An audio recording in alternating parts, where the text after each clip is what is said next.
8:34 en el gobierno de la mañana, donde todo comienza, prosigue y nunca termina, y le corresponde el turno en este momento a nuestro compañero José Luis Mendoza y Cervantes. Muchas gracias, Nayib, habiendo deseado a todos ustedes, mis compañeros, que hayan pasado un buen fin de semana, que hayan pasado un feliz día sábado y domingo. Quiero aprovechar para retomar uno de los temas que trató don Álvaro Arbelo en su comentario de esta mañana y que prometí en el preámbulo del comentario de Nayib le iba a agregar algo. Hay un tema que hace cada vez más difícil, don Álvaro, compañeros, radioescuchas del gobierno de la mañana de esta Z101, que hace también cada vez más difícil el manejo de un tema tan increíblemente llamativo como unos Juegos Olímpicos. Y es, señores, el costo. Estamos hablando desde hace unos años para acá que ha habido cálculos, claro, con cierto margen de error, que habla de que posiblemente el costo de montaje de unos Juegos Olímpicos esté sobre los 15,000 millones de dólares, entre 15,000 y 20,000 millones de dólares. ¿Dónde radica la problemática del montaje de este tipo de eventos? Bueno, que de unos años para acá, y dada la enorme cantidad de contratos de derechos de televisión, dada la enorme cantidad de infraestructuras que se realizan, hay primero una enorme carga, por adelantado, sobre el contribuyente de los países y ciudades que son sedes. Y voy a citar un caso. Escúchame, José Luis, tú me estás haciendo... ¿Y cuál es el costo de una guerra? Bueno, al final yo no estoy defendiendo las guerras aquí. No, lo que me refiero... Pregúntale al que las defienda.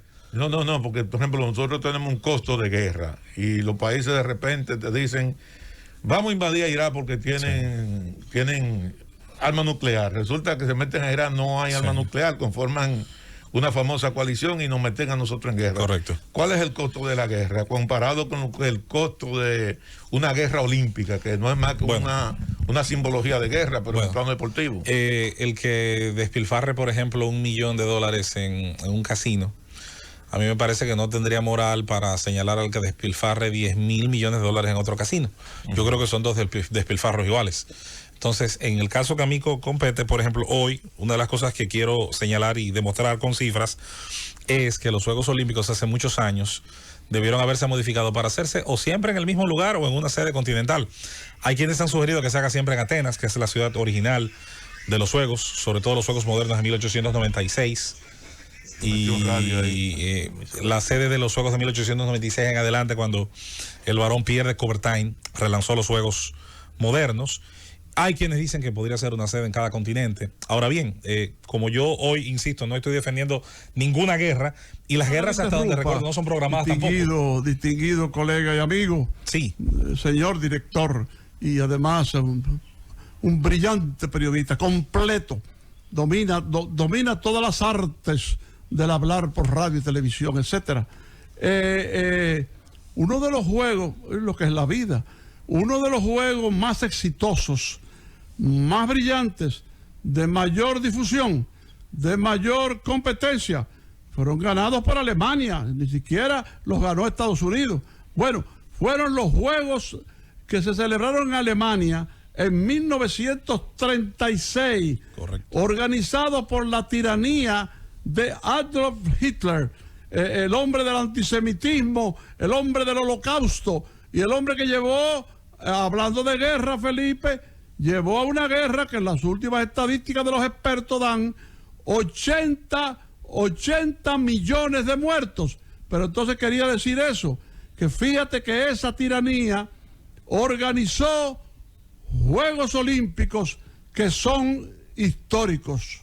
Eso es así. Esos Juegos tuvieron la particularidad, don Álvaro, de que la cineasta Leni Riefenstahl, que era bastante joven en la época, pero ya era conocida como una genio del mundo del cine en esa época, hizo uno de los documentales que todavía al día de hoy se señalan como un ejemplo para los estudiantes de cine, sobre todo el formato documental, como uno de los mejores casos, incluso de la historia. En los años 30 utilizó métodos sumamente avanzados, tomas que eran bastante atrevidas y modernas. Pero bueno, para volver al tema. Tiene dos que son, como tú dices, son ejemplos. Uno es Olimpia. A propósito de las Olimpiadas, hizo Olimpia. Y el otro es la fuerza de la voluntad. Así es. Leni Riefenstahl, Así es. que después fue repudiada porque era amiga personal de Hitler, Así pero mismo. después se le aceptó y su obra fue llevada a las universidades Es y a correcto. los centros cinematográficos, y además escribió, tengo su libro, escribió unas memorias que son una cosa extraordinaria. La parte final de su vida la hizo haciendo fílmicas bajo el mar, y murió de 101 años, Leni Riefenstahl. Eso es correcto. Y quería volver al tema de los Juegos Olímpicos para cerrar ese introito diciendo, don Álvaro, que el costo de este tipo de montajes sobre los contribuyentes, primero, ha generado una enorme corrupción entre gobiernos y el aparato olímpico. El Comité Olímpico Internacional, con todo el respeto que puedan tener sus miembros de hoy, ha escrito también dentro de sus páginas, pese a que ha habido grandes hombres como Juan Antonio Samaranch, pese a que ha habido grandes hombres allí, no ha dejado de ser, al igual que la FIFA, un enorme también centro de operaciones de tráfico de influencias, así como también le ha permitido a gobiernos de distintos signos colocar a políticos y empresarios en contubernio a sacarle provecho al entusiasmo que puede generar una justa competitiva deportiva y cargarle a los contribuyentes los costos, mientras las ganancias otros se la llevaban limpiamente. Eso es lo primero. Lo segundo está el hecho de que las instalaciones, cada vez que son más exigentes, más caras, un velódromo es, por ejemplo, una instalación que hoy tiene un costo mucho mayor al de hace 60, 70 años. ¿Por qué? Porque los materiales utilizados en su construcción, las fibras, son cada vez más sofisticadas.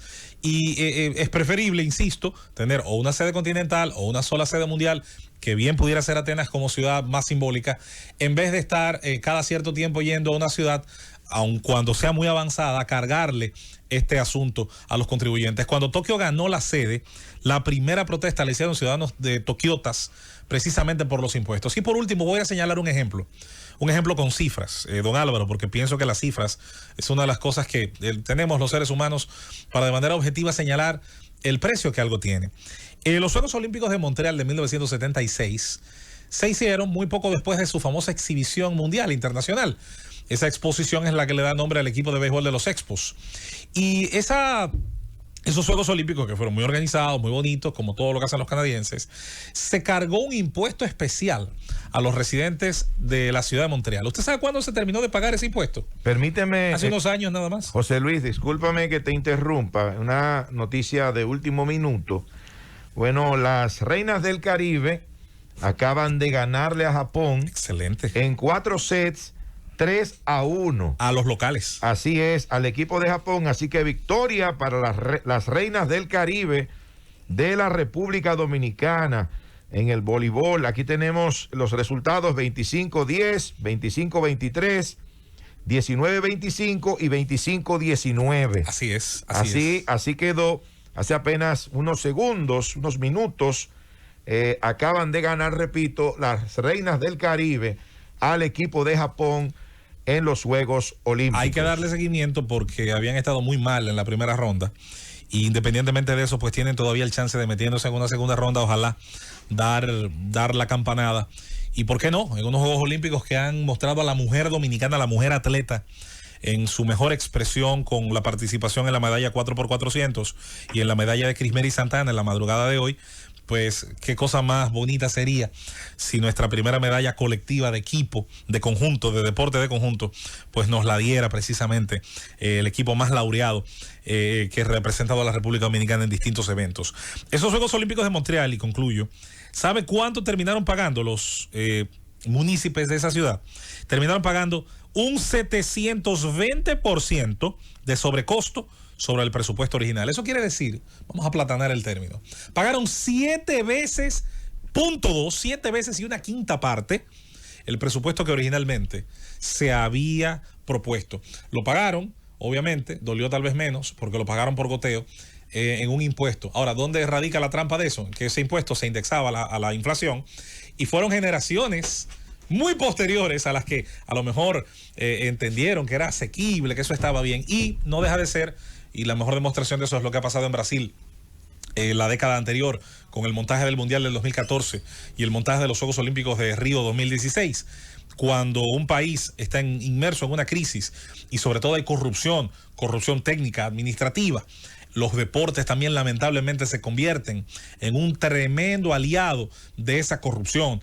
Brasil montó un mundial para el que la FIFA exigía 8 estadios, se hicieron 12. Uno de esos estadios que está en el Planalto, en Brasilia, jamás ha vuelto a jugarse un solo juego de fútbol. La última ocurrencia de alguien fue sugerir que se hiciera una cárcel, porque uso no tiene. Uno de esos estadios está en Manaus, que es la ciudad que está en el centro de la selva. Y esa ciudad, producto de su aislamiento, entre muchas otras cosas... Perdóname que te interrumpa. Sí. Hay un error de tu parte. A ver. Gravísimo. Ese error es de esa cárcel, ¿verdad?, que se quería hacer en ese lugar, pero se te olvidó una cosa, colega y amigo tan querido, que esa cárcel era para meter a los ladrones de los juegos. Mejor de ahí se daña. Llévatelo, Cundo. 8:48 minutos en el gobierno de la mañana, donde todo comienza, prosigue y nunca termina. Y concluye su comentario José Luis Mendoza y Cervantes. Muchas gracias, Nayib. Y bueno, además de...